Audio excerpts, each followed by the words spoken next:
हमारे साथ जुड़े हैं डॉक्टर विक्रांत सर, जो कि एक चाइल्ड स्पेशलिस्ट हैं। डॉक्टर साहब को इस फील्ड में कई सालों का एक्सपीरियंस है। उन्होंने हजारों बच्चों का ट्रीटमेंट, हेल्थ गाइडेंस दिए हैं। आज हम उनसे उन टॉपिक पर बात करेंगे जो हर न्यू पेरेंट्स के लिए जरूरी होता है। Hello sir. हेलो, मैं डॉक्टर विक्रांत सिंह रघुवंशी, शिशु रोग विशेषज्ञ। वर्तमान में पिछले 8 सालों से भोपाल में कार्यरत हूँ। मैं एलबीएस हॉस्पिटल भोपाल में अपनी सेवाएं देता हूँ। वह मेरा खुद का भी क्लिनिक है, एक शाहजहानाबाद थाना रोड पर है और दूसरा अब्बास नगर रोड पर है, गांधीनगर एरिया में। सर, न्यू बॉर्न बेबी के लिए सबसे पहला और सबसे अच्छा इंपॉर्टेंट केयर क्या होना चाहिए न्यू पेरेंट्स के लिए? बच्चे के लिए जन्म के बाद जो सबसे इंपॉर्टेंट चीज है वो बच्चे के लिए जल्द से जल्द माँ का दूध मिल जाए, ये है। तो जैसे ही डिलीवरी होती है, बच्चे को क्लीन करने के बाद तुरंत मदर के ब्रेस्ट से लगाएं। भले ही मिल्क नहीं आ रहा है या सिजेरियन भी है और मदर को पेन हो रहा है, तो मदर को सीधा लेटा हुआ रख के भी बच्चे को ब्रेस्ट फीड ट्राई कराया जा सकता है। ब्रेस्ट फीडिंग कितने मंथ तक जरूरी है? ब्रेस्ट फीडिंग एक्सक्लूसिवली 6 मंथ्स तक कराना जरूरी है। मतलब शुरू में 6 महीने आपको बच्चे को सिर्फ माँ का दूध देना है, ऊपर से कुछ नहीं, पानी भी नहीं देना है। उसके बाद आप खाने के साथ 2 साल तक ब्रेस्ट फीडिंग कंटिन्यू रखें और उसके बाद आप उसे बंद कर सकते हैं। डॉक्टर साहब, जैसे वैक्सीनेशन अगर डिले हो जाए तो उससे क्या हो सकता है? ये बहुत कॉमन क्वेश्चन रहता है। किसी किसी कारण से कभी कभी पेरेंट्स वैक्सीनेशन टाइम से नहीं करा पाते हैं, फिर उन्हें लगता है कि निकल गया है टाइम, अब तो हो नहीं पाएगा। तो एक तो जब आप डिले कर रहे हैं वैक्सीनेशन, तो मेन चीज है कि उस टाइम में बच्चा आपका बीमारी के लिए एक्सपोज्ड है, उस बीमारी के लिए जिसके अगेंस्ट में वो वैक्सीनेशन था। और अगर आपका वैक्सीनेशन कई बार जैसे बहुत ज्यादा भी डिले हो गया, लाइक 4 महीने 6 महीने भी डिले हो गया है, तो मोस्ट ऑफ द केसेस में आप वो वैक्सीनेशन कैचअप वैक्सीनेशन के तौर पे करा सकते हैं। आप अपने डॉक्टर से सलाह लें। ज्यादातर टीके 5 साल की उम्र तक लगाए जा सकते हैं, तो आप अपने डॉक्टर से सजेशन लें और जो भी आपका बीच में वैक्सीनेशन छूटा है उसे as a catch up vaccination complete करें। डॉक्टर साहब, कोल्ड एंड कफ के टाइम पे पेरेंट्स सबसे बड़ी गलती क्या करते हैं? अभी ये जो सीजन है इसमें ये चीज बहुत इंपॉर्टेंट है। बच्चे जब भी थोड़ा भी सर्दी खांसी बुखार हुआ तो पेरेंट्स मेडिकल से दवाएं लेके दे देते हैं, और मैंने ज्यादातर देखा है कि उसमें एंटीबायोटिक्स भी बच्चे को दी जाती हैं। तो ज्यादातर सर्दी खांसी 10 में से 8 बच्चों में वायरल होती है, वो अपने आप ही टाइम के साथ ठीक होती है। उसमें बहुत कम मेडिसिन की जरूरत होती है और एंटीबायोटिक की जरूरत तो बिल्कुल भी नहीं होती है। तो आप अपने डॉक्टर को दिखाएं और अगर मेडिसिन वो प्रिस्क्राइब करते हैं तभी मेडिसिन लें। मेडिकल स्टोर से खुद से खरीद के मेडिसिन, स्पेशली एंटीबायोटिक्स, बिल्कुल भी ना। और डॉक्टर ना बन हाँ, से बिल्कुल बिल्कुल। बच्चों की इम्यूनिटी स्ट्रॉन्ग करने के लिए क्या नेचुरल तरीका होता है? इम्यूनिटी को लेकर आजकल पेरेंट्स में काफी ज्यादा कंसर्न है, क्योंकि पिछले कुछ टाइम से हम देख रहे हैं कि काफी सारी बीमारियां हो रही हैं बच्चों में। तो पहली चीज मैं बताऊंगा कि कोई ऐसी दवा नहीं होती है, कोई ऐसा पाउडर नहीं होता है, कोई ऐसा टॉनिक नहीं होता है जो बच्चे की इम्यूनिटी बना दे।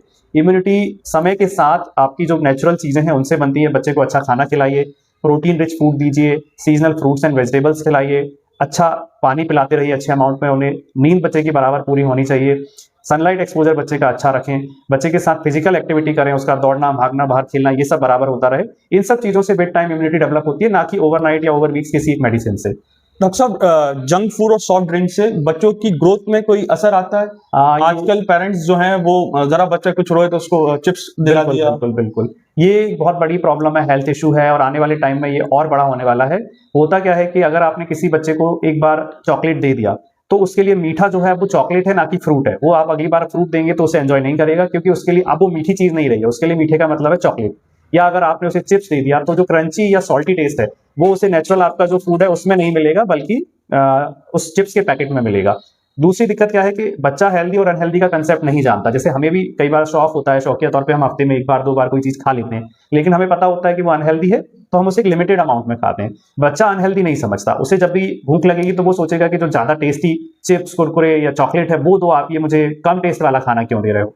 तो बहुत मुश्किल हो जाता है मैनेज करना। इसलिए बेस्ट है कि फर्स्ट 2 ईयर में आप अपने बच्चे को बिल्कुल भी एक्सपोजर ना दें, जिससे कि उसके टेस्ट बड्स जो है वो अलग लेवल पे सेंसिटाइज रहे और कम मीठी या कम नमक वाली चीजों में भी उसे टेस्ट आता रहे, और इससे फ्यूचर में भी फिर वो जो चीजें खाएगा वो इसी तरह की चीजें खाएगा। डॉक्टर साहब, मतलब आपने अभी जैसे बताया कि ये नहीं खाना चाहिए, तो बच्चों के लिए सबसे बेस्ट डाइट क्या होना चाहिए जो नेचुरली घर पे मदर्स बना लें और बच्चों को भी अच्छा लगे? बेस्ट डाइट जो होती है वो वही होती है जो आपके उस एरिया में नेचुरली अवेलेबल चीजों से बनती है। मैंने देखा है कि आजकल बहुत फैंसी चीजों का ट्रेंड हो गया है कि हम कीवी खिला देते हैं, हम एवोकाडो खिला देते हैं। मैं आपको बताता हूं कि जो फ्रूट जिस रीजन में उग रहा है उसका कुछ नेचुरल रीजन है, वो वहां के लोगों के लिए, वहां के एनवायरमेंट के लिए, वहां के सीजनल वेरिएशंस के लिए अडॉप्टेड होता है, और उससे जो आपको न्यूट्रिशन मिल रहा है वो उस एरिया में जो बीमारियां होती हैं उनसे लड़ने के लिए भी आपको इम्यूनिटी प्रोवाइड करता है। प्लस आपके घर में जो नेचुरली अवेलेबल चीजें हैं, जैसे प्रोटीन के लिए आपके पास दाल है, आपके पास दूध है, दही है, बीन्स हो गए जैसे कि अपना राजमा होता है, लोबिया होता है। अगर आप नॉन वेजिटेरियन है तो एग, चिकन, मटन, फिश, ये सारी चीजें आपके पास हैं। मिनरल्स और मल्टीविटामिन के लिए आपके पास सीजनल फ्रूट्स हैं, कार्बोहाइड्रेट के लिए आपके पास चावल या दाल है। ये सारी चीजें जो आपके घर में फ्रेशली रोज बन रही हैं, ये सबसे इंपॉर्टेंट है डाइट के लिए, ना कि कोई भी मल्टीविटामिन सिरप या कोई बहुत फैंसी फ्रूट या कोई बहुत फैंसी फूड। ये सब चीजें जो है वो स्टोर्ड होती हैं, इनका जो न्यूट्रिशनल कंटेंट है वो हमारे पास तक पहुंचते पहुंचते खत्म हो चुका होता है। डॉक्टर साहब, हम देखते हैं कि बच्चों को पेरेंट्स जो है ज़रा कुछ शैतानी करते हैं तो मारते हैं। क्या बच्चों को पीटना चाहिए? नहीं, देखिए, बच्चे को मारना बिल्कुल गलत है। उसका रीजन है कि आपका जो बच्चा है वो एक कोरी किताब की तरह है। जब वो पैदा हुआ है उसे नहीं पता क्या सही है क्या गलत है, दुनिया में क्या नियम कायदे कानून होते हैं। वो जो भी सीख रहा है वो आपसे सीख रहा है। अगर आपने उसे मारा है तो वो एक चीज समझेगा, ये मेरे पेरेंट्स हैं, ये मुझसे प्यार करते हैं और ये मुझे मार रहे हैं, तो मतलब हम जिससे प्यार करते हैं उसे मारना भी नॉर्मल बात है, या नॉर्मली भी किसी को मारना नॉर्मल बात है। वो कल को जब वो एक अडल्ट होगा, किसी से उसका कोई कंफ्लिक्ट होगा, किसी बात पे उसकी सहमति नहीं होगी, तो उसके साथ भी वो मारपीट कर सकता है। वो उसका लाइफ पार्टनर हो सकता है, इवन ओल्ड एज में पेरेंट्स खुद भी हो सकते हैं। तो आप उस तरह की चीजें ना सिखाएं जो आप नहीं चाहते कि बच्चा बड़ा होकर करे। आइडियल पेरेंट्स की तरह जो अच्छी चीजें होती हैं केवल वही उसके सामने करें, क्योंकि आपका बच्चा वही करना सीखेगा जो एज ए पेरेंट आप उसके साथ कर रहे हैं। डॉक्टर साहब, एक सबसे कॉमन सवाल, जो स्क्रीन टाइम होता है आजकल, मदर्स जो होती हैं, बच्चों ने खाना नहीं खाया तो मोबाइल चालू कर दिया, टीवी ऑन कर दिया, तो वो कितना बच्चों के लिए नुकसानदेह? ये बहुत हार्मफुल चीज है।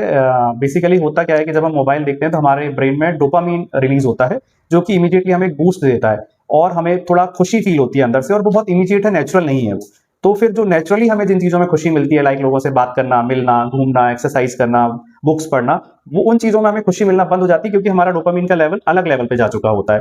तो अब हम जब भी बोर हो रहे होते हैं या हमें लगता है कि चलो कुछ अच्छा कर लेते हैं जिससे हमें अच्छा लगे या खुशी मिले, तो हमारा दिमाग सिर्फ मोबाइल की तरफ जाता है, और ग्रेजुअली विद टाइम उसका जो थ्रेशोल्ड है वो बढ़ता जाता है। अभी आपको 10 मिनट देख के अच्छा लग रहा है, फिर 15 मिनट देख के अच्छा लगेगा, फिर 2 घंटे, फिर 4 घंटे, और फिर शायद वो कभी भी अच्छा लगना बंद हो जाएगा, और आपको किसी भी चीज में जो एक सेंस ऑफ एंजॉयमेंट होता है या खुशी मिलती है वो मिलना बंद हो जाएगा। प्लस इससे आपका कम्युनिकेशन हैम्पर होता है, आप आसपास के लोगों से बातें करना, मिलना जुलना बंद कर देंगे। आप अपने जो इंपॉर्टेंट काम होते हैं धीरे धीरे उनको साइड में करना शुरू कर देंगे, जैसे कि पढ़ाई हो गया, फिजिकल एक्टिविटी हो गया। तो ओवरऑल सारा ग्रोथ एंड डेवलपमेंट बच्चे का बहुत ज्यादा अफेक्टेड हो जाता है। और फिर पेरेंट्स बोलते हैं कि सर कैसे इससे बचें? तो जैसा मैंने पहले बोला कि आपका बच्चा जो है वो एक कोरी किताब है, वो वही कॉपी करेगा जो आप कर रहे हैं। अगर आप मोबाइल चलाएंगे तो डेफिनेटली वो मोबाइल चलाएगा, उसे मारने पीटने समझाने से वो मोबाइल चलाना बंद नहीं करेगा। तो एटलीस्ट जब आपका बच्चा छोटा है, कम से कम 2 साल तक आप कम से कम मोबाइल यूज करिए, या अगर आपका इंपॉर्टेंट काम है जो ऑफिस रिलेटेड है या वर्क रिलेटेड है तो दूसरे रूम में जाके करिए, बच्चे के सामने मत करिए। तो वो भी धीरे धीरे मोबाइल चलाना कम कर देगा, और अननेसेसरी जो स्क्रॉलिंग होती है, रील्स देखना है, वीडियोस देखना है, वो सब बंद करें, सिर्फ काम के लिए मोबाइल यूज करें। डॉक्टर साहब, एक न्यू पेरेंट्स के लिए आपकी गोल्डन ड्राइव क्या रहेगी? पेरेंट्स के लिए सबसे इंपॉर्टेंट टिप यही है कि जो आपका बच्चा है उसके पहले 2 साल आपके लिए सबसे इंपॉर्टेंट है। उसमें आपने जो बच्चे को सिखाया है वही वो लाइफ लॉन्ग करेगा। तो एक अच्छा पेरेंट बने, बच्चे को हेल्दी चीजें सिखाएं, जैसे टाइम से सोना, टाइम से उठना, हेल्दी डाइट खाना, अपना काम टाइम से फिनिश करना, लोगों के साथ अच्छे तरीके से बिहेव करना, अपनी सोशल रिस्पॉन्सिबिलिटी को समझना, जो भी चीजें हमारे आसपास हैं उनको अच्छे तरीके से मैनेज करना, अच्छे सोशल कनेक्शंस बनाना। तो आगे चल के वो एक बेटर ह्यूमन बीइंग बनेगा, बिकॉज आप उसका इंटेलिजेंस नहीं चेंज कर सकते, बट उसका बिहेवियर, उसका सोशल कम्युनिकेशन, ये सारी चीजें चेंज कर सकते हैं, और ये फ्यूचर में उसे बहुत ज्यादा हेल्प करेगा। एज अ पेरेंट आप हमेशा हेल्दी डाइट लें तो आपका बच्चा भी हेल्दी डाइट लेगा। अच्छी फिजिकल एक्टिविटी, कोई भी फिजिकल एक्टिविटी जो आपको पसंद है वो करें, तो बच्चा भी लाइफ लॉन्ग वो चीज करेगा, और बड़ा होकर वो एक अच्छा इंसान बनेगा, हेल्दी रहेगा, प्रोफेशनली सक्सेसफुल रहेगा, सोशली वेल कनेक्टेड रहेगा, तो उसकी लाइफ काफी ईजी रहेगी। डॉक्टर साहब, आजकल जो बच्चे जो सोते नहीं हैं न्यू बॉर्न से लेके 2 साल तक के लिए, तो उनके लिए आप क्या एडवाइस देंगे? बेसिकली प्रॉब्लम क्या है कि जो बच्चे का नेचुरल स्लीप साइकिल है वो अराउंड 7-8 ओ क्लॉक जो है उसका स्लीप एक्टिविटी आना शुरू हो जाती है, बिकॉज हमारा जो नेचुरल स्लीपिंग साइकिल है वो सनराइज और सनसेट से कंट्रोल होता है। तो जैसे ही सूरज ढलता है उसके बाद एक हमारा पुराना, जब हम लाइट नहीं थी या कोई चीज नहीं थी तो हमारा ब्रेन उसी के अकॉर्डिंग अडॉप्टेड है अभी भी। तो उस टाइम पे बच्चा सोना चाहता है, लेकिन नेचुरली आजकल ऐसा हो गया कि 9, 10, 11 बजे तक कोई नहीं सोता है। जब उस टाइम बच्चा नहीं सोएगा तो वो जो उसका हार्मोन है वो वहां से चला जाएगा, फिर कॉर्टिसोल एक हार्मोन होता है जो रिलीज होगा, जो कि बच्चे में एक्टिविटी बहुत ज्यादा बढ़ा देगा, फिर उसे नींद आना बंद हो जाएगी। तो हो सकता है वो फिर रात में 9, 10, 11, 12, 1-2 बजे तक भी नहीं सोए। तो अगर आपके लिए पॉसिबल है तो 1-2 घंटे निकालिए, 7 से 9 बजे के बीच में बच्चे को शांत जगह पे लेके जाइए, सुला दीजिए, वो बहुत इजीली सो जाएगा और आपको रात में परेशान भी नहीं करेगा। वही अगर आप सोचेंगे कि 11, 12, 1 बजे सुलाएं तो बहुत मुश्किल है। दूसरा, जब भी आपका स्लीप टाइम है, आपको लगता है कि मुझे 11 बजे सोना रहता है, तो आप उससे 2 घंटे पहले से अपने बच्चे को थोड़ा बोर करना शुरू कर दीजिए, उससे बात कम करिए, उसके साथ खेलिए कम, लाइट्स कम कर दीजिए, बहुत ज्यादा म्यूजिक, टीवी, मोबाइल ये घर के अंदर यूज मत करिए, आपस में बातचीत मत करिए। तो वो बोर होगा और ग्रेजुअली उसकी बॉडी ये समझेगी कि अब चीजें बंद होने लगी हैं और मुझे सोना है। हमारा क्या होता है कि हम एकदम टाइम से सोते हैं, 11 बज के चलो सोते हैं, सब बंद, क्योंकि हम एडजस्ट हो चुके हैं, 20 साल 30 साल में हमने यही देखा है। लेकिन बच्चे के साथ ऐसा नहीं है, तो आपको थोड़ा सा उसके अकॉर्डिंग चीजों को चेंज करना पड़ेगा। तो ये थे हमारे साथ doctor Vikrant Singh Raghuvanshi. Thank you so much sir. Welcome. और अगर इसके आगे भी आपके लिए कोई सवाल रहता है तो मेरा यूट्यूब और इंस्टाग्राम चैनल है डॉक्टर विक्रांत सिंह रघुवंशी के नाम से, आप मुझे फॉलो कर सकते हैं, वहाँ पे अपने क्वेश्चंस पूछ सकते हैं या डायरेक्टली भी मुझसे कॉन्टैक्ट कर सकते हैं।